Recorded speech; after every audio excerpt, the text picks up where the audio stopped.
नमस्कार, ग्लोब दर्पण से मैं अनुज प्रताप। ग्लोब दर्पण की खास बातचीत में आज हमारे साथ हैं बॉलीवुड अभिनेत्री दीपाली सैनी। दीपाली सैनी जी, आपका हमारी खास बातचीत में बहुत बहुत स्वागत है। Thank you so much and happy Diwali to everyone. आपको भी बहुत बहुत बहुत शुभकामनाएं दीपावली की। अच्छा दीपाली जी, आप बताएंगे कि चूंकि आप सहारनपुर से बिलोंग करती है, सहारनपुर के भी एक कस्बे से बिलोंग करती है, किसान परिवार से बिलोंग करती है, और मुंबई में आज आप अपने अभिनय की जो धूम मचा रही हैं। काफी सीरियल्स में आपने काम किया है और इसके अलावा जो आप फिल्मों में भी काम कर रहे हैं। इस तरह के सफर आपका किस तरह का सफर रहा है, थोड़ा बताएंगे।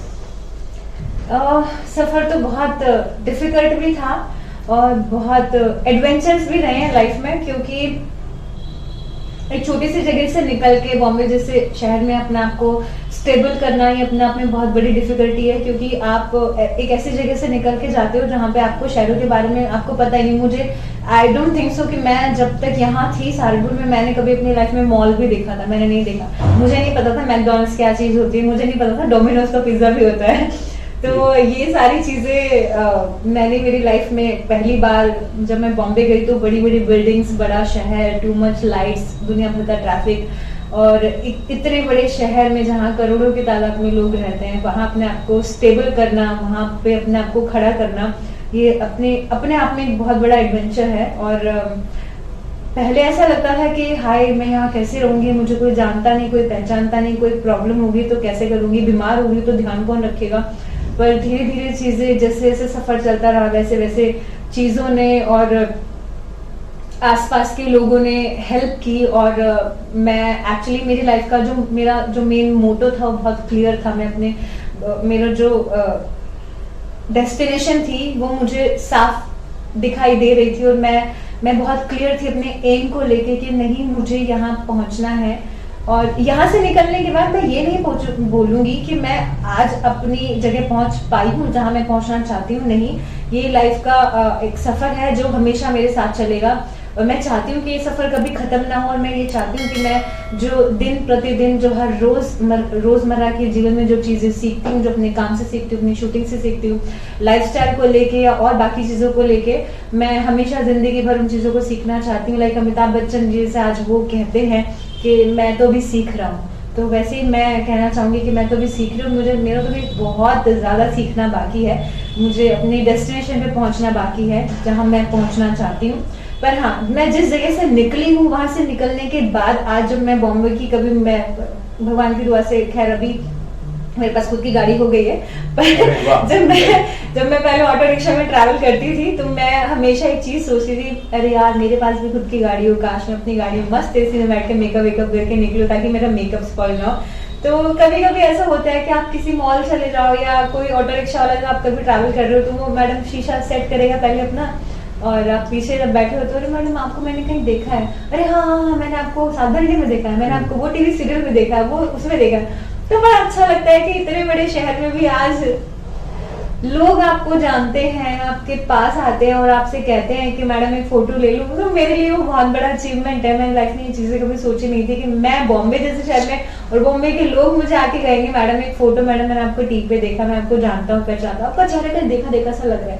तो बड़ा अच्छा लगता है ये सारी चीजें सोच के कि आप जहाँ से निकले हो और जहाँ पहुंचे हो, तो एटलीस्ट मैंने कुछ कमाया है मेरी लाइफ में। तो ये मानना गलत ना होगा कि आप बड़े फेस वैल्यू के मालिक हैं, लेकिन दीपाली सैनी क्या वहाँ स्टैंड करिए जो आपने सपना देखा था? नहीं, मैं अभी जो मैंने मेरी लाइफ में देखा है और मैं जहाँ स्टैंड करना चाहती हूँ, मैं जहाँ पहुँचना चाहती हूँ, माई destination is far right now. अभी वो दूर है, और अगर मेरे लक ने और मेरी किस्मत मेरा साथ दिया तो बहुत जल्द मैं वहाँ पहुँच पाऊंगी जहाँ मैं पहुँचना चाहती हूँ। I want to become a superstar.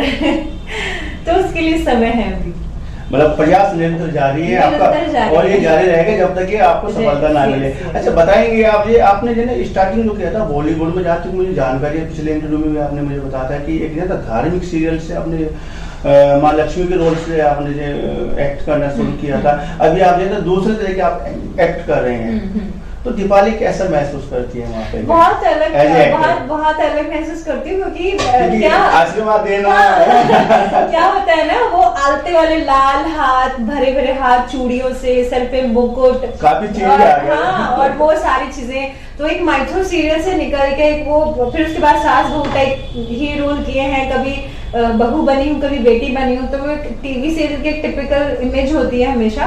तो मैंने थोड़ा सा इसको भी ब्रेक करने की कोशिश की है, मैंने थोड़ा भी ग्लैमर की तरफ भी ध्यान दिया है, क्योंकि हमेशा अभी पहले से ही हम सास बहू बन जाएंगे तो सास बहू के एज में क्या बनेंगे तो इसलिए अभी थोड़ा सा ग्लैमर की तरफ ध्यान दिया है। मैंने अभी OTT पे वेब सीरीज की है, फिल्मों पे ध्यान दिया है, म्यूजिक वीडियो पे ध्यान दिया है, मैंने की भी है।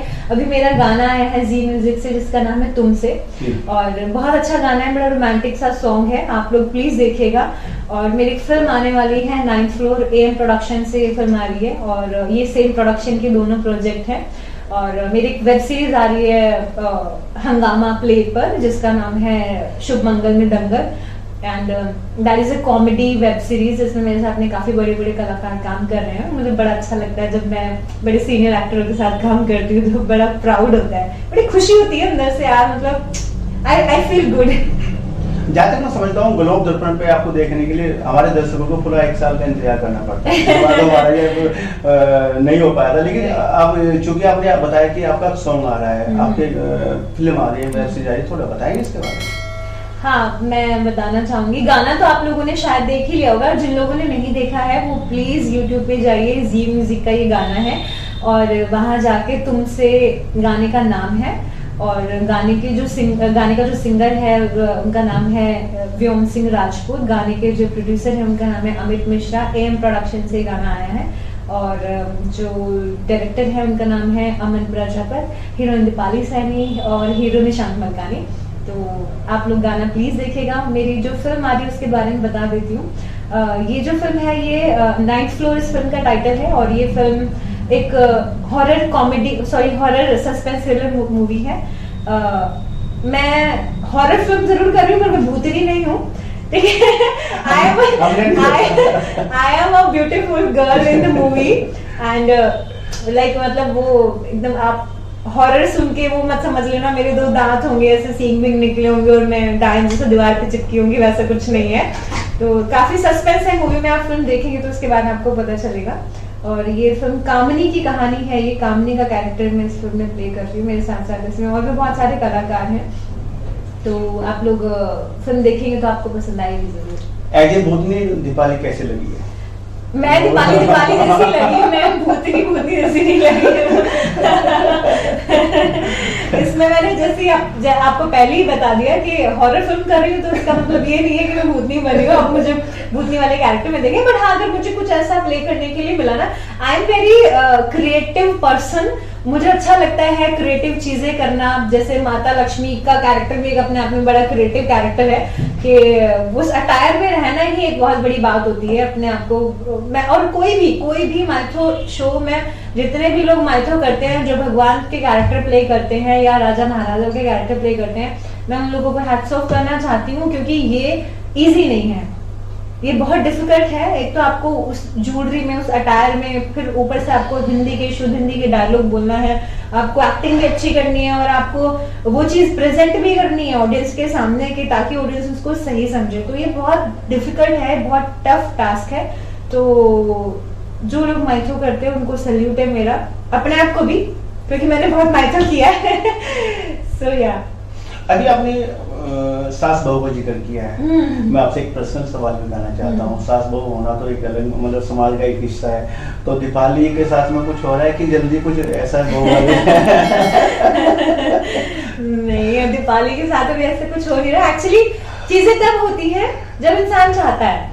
आपने बोला कि जब बनना होगा, अभी मैं अभी तो अपनी सास बहू बनने वाली उम्र है कि अभी नहीं, अभी बहुत टाइम है मेरे सास बहू बनने के लिए। सास बहू वाला टाइम बहुत दूर है मेरे लिए, एटलीस्ट अभी 5 ईयर, और वो भी मूड हुआ तो, नहीं तो फिर शादी और घर परिवार बच्चे जयराम जी की, मतलब मैं ऐसे ही ठीक हूँ।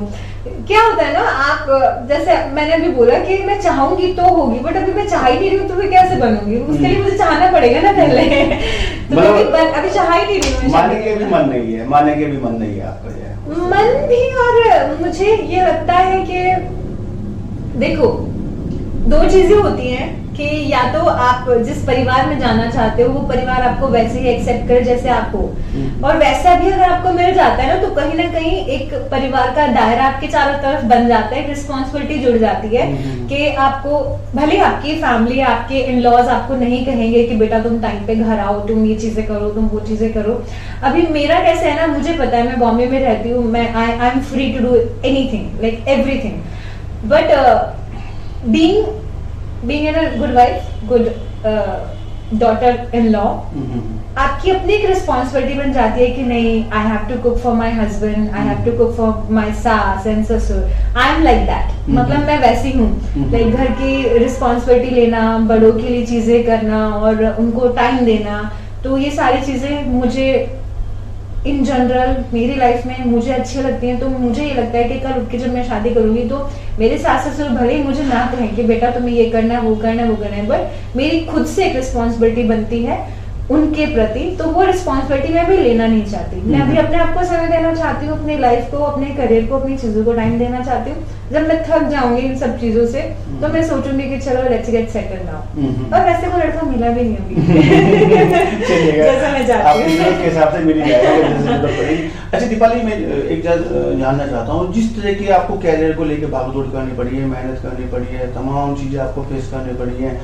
कम से कम उत्तर प्रदेश में इस तरह की चीज़ें, आपको मुंबई जाना है, यहाँ के बच्चों को, पश्चिम उत्तर प्रदेश को या सहारनपुर के बच्चों को हम देखते हैं तो वहाँ पर हम लोग नगण्य स्थिति में रहते हैं, मुंबई में बहुत सारे लोग नहीं होते इधर से, तो हम लोगों को, हमारे बच्चों को बहुत ज़्यादा संभावनाएं बन जाए इस चीज़ को लेके, हमारे बच्चे एक्ट में आए, हमारे बच्चे नई नई चीज़ों में आए, आप लोगों से काफ़ी सीखने को मिले, आप लोग उनको गाइड करें, इसके लिए क्या प्रयास हो सकता है कि मतलब हमारी जो पृष्ठभूमि है, ग्रामीण पृष्ठभूमि है, सहारनपुर से जुड़े हुए लोग, पश्चिम उत्तर प्रदेश से जुड़े हुए लोग, हमारे प्रदेश के लोगों को ज्यादा से ज्यादा मौका मिले, ज्यादा से ज्यादा बच्चे हमारे इस फिल्म स्टेज में आए, इसके लिए हमारा क्या प्रयास है, या फिल्म इंडस्ट्री यहाँ पे स्थापित की जा सकती है, इसके लिए, क्योंकि आप एक एज ए एक्टर, इसके लिए हम लोगों को क्या प्रयास? देखिए, फिल्म इंडस्ट्री यहाँ पे स्थापित करना तो एक बहुत बड़ा स्टेप है, क्योंकि ये कोई एक जन मिलके नहीं कर सकता है। अगर मैं आपको बोलूं कि ये मैं कर पाऊंगी सबके लिए या मैं कर सकती हूँ तो ये पॉसिबल नहीं है,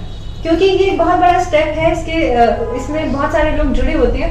पर अभी आपने देखा होगा, अभी नोएडा फिल्म सिटी बन रही है, दिल्ली में फिल्म के सेट लगने लगे हैं, और भी हरियाणा में बहुत, हाँ हमारा हरियाणा भी काफी हद तक स्कोप में भी हरियाणवी गाने इतने आ रहे हैं, यहाँ के काफी हरियाणवी सिंगर जो आज बहुत अच्छे कर रहे हैं, यहाँ की बहुत फीमेल और मेल सिंगर ऐसे हैं जिनका काफी नाम हुआ है, ऑल ओवर इंडिया उनके गाने बजते हैं। तो मैं भी, जैसे मैं यहाँ से निकली हूँ, मैं सहारनपुर ननौता से निकली हूँ, मैं सहारनपुर ननौता से निकल के दिल्ली होके वाया दिल्ली होके मुंबई पहुंची हूँ, तो मैंने मेरा रास्ता चूज किया है।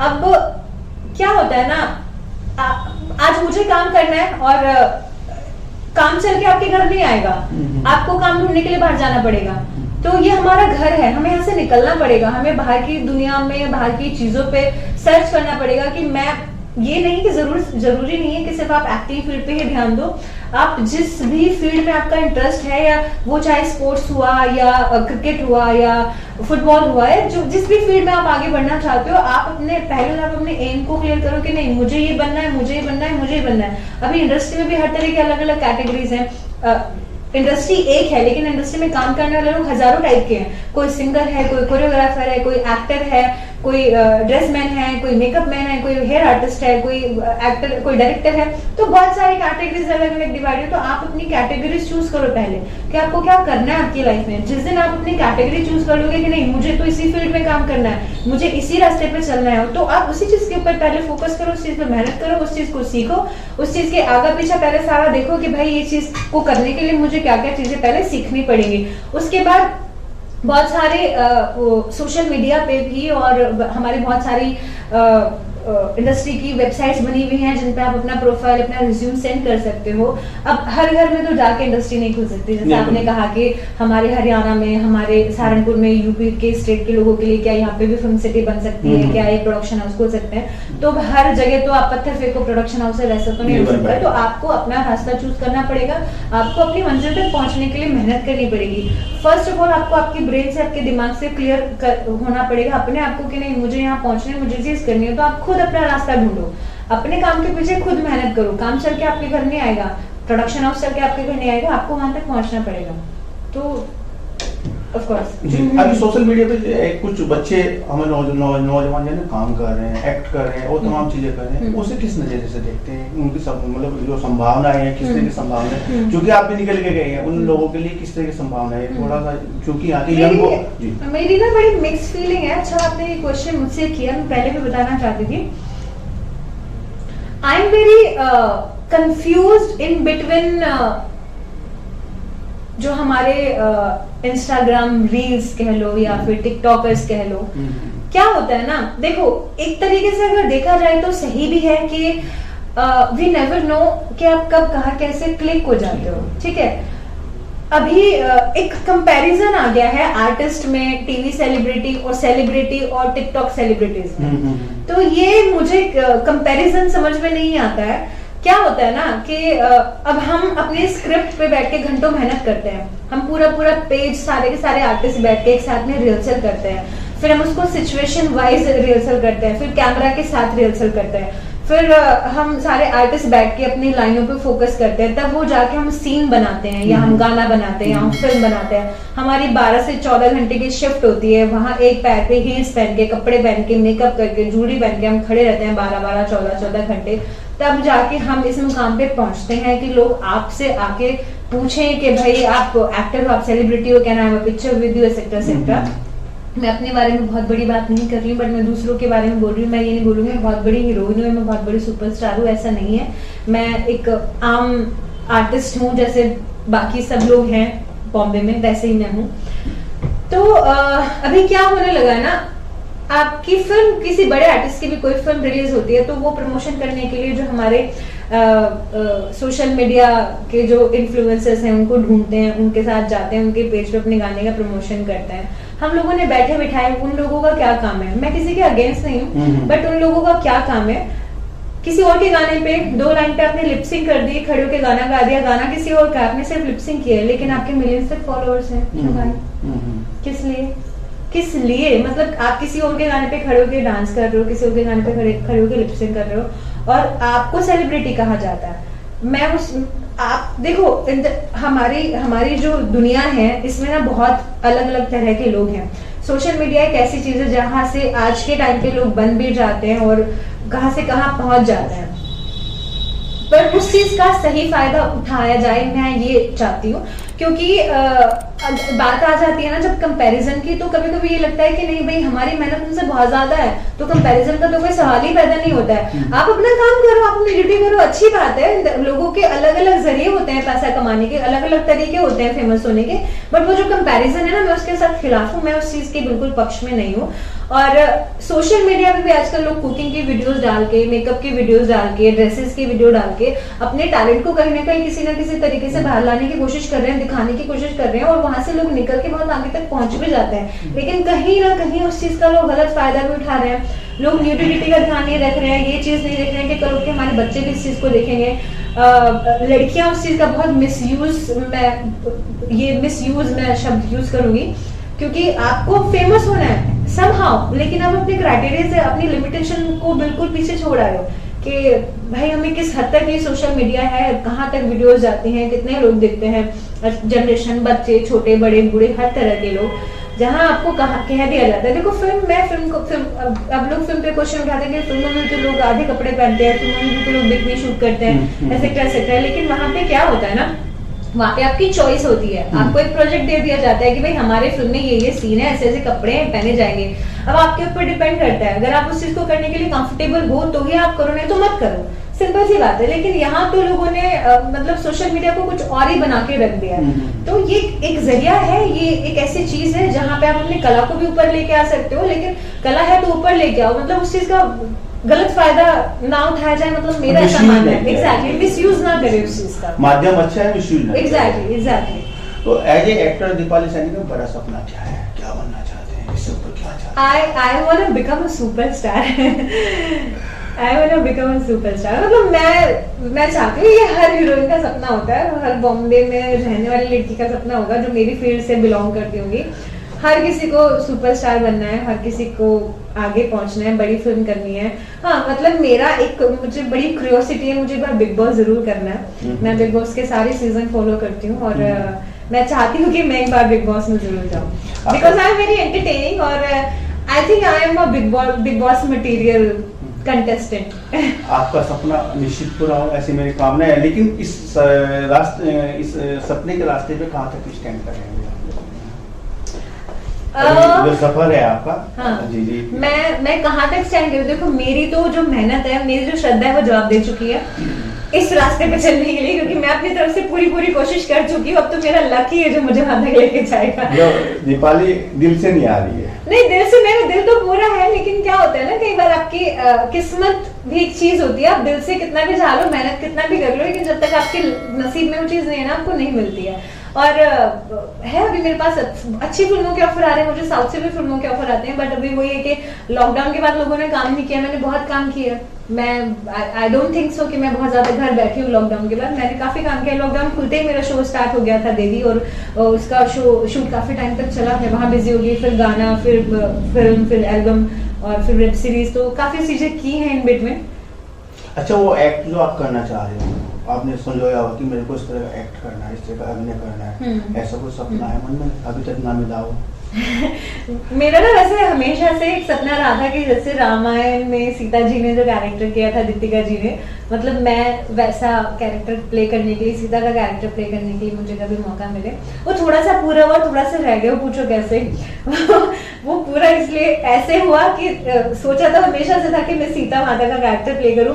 तो सीता जी जो थी वो लक्ष्मी का रूप थी, तो मैंने लक्ष्मी का कैरेक्टर प्ले किया। और फिर हमारे शो में एक ट्रैक आया था जिसमें लक्ष्मी माता धरती पे जाती है सीता का रूप लेके, तो वो एक ट्रैक आया था जिसमें मुझे सीता माता का कैरेक्टर प्ले करने का मौका मिला। और उसके बाद भी काफी मैंने इवेंट्स वगैरह किए, उनमें मैंने सीता का रोल प्ले किया। बट अगर देखा जाए सपना जिसको कहा जाता है, मतलब जिस तरह का कैरेक्टर आप प्ले करना चाहते हो, हमारे बॉलीवुड में और हमारे टीवी में भी कह लो, अभी तक वंडर वुमन जैसी कोई फिल्म नहीं आई है जो फीमेल ओरिएंटल हो और एक वैसा कैरेक्टर जो अपने आप में बहुत पावरफुल हो।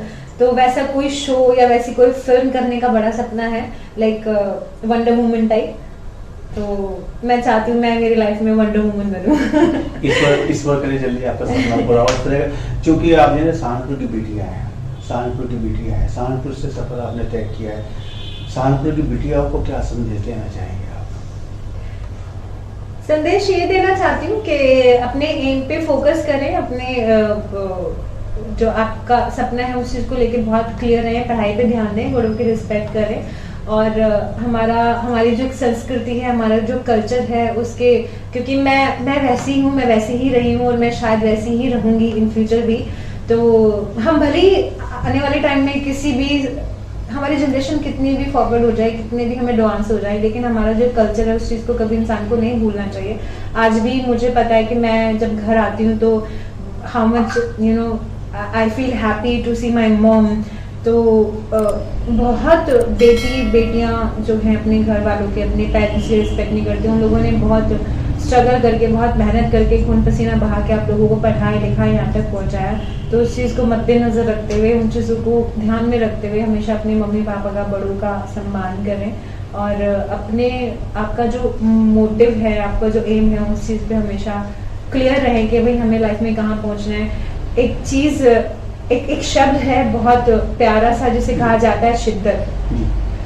तो अगर आप लाइफ में कुछ बनना चाहते हैं, अगर आप लाइफ में कुछ करना चाहते हैं, तो सच्ची शिद्दत से अपने एम पे लगे रहिए। आप जो चाहते हैं एक ना एक दिन आपको मिल ही जाएगा। और ये लाइफ का फैक्ट है बहुत बड़ा।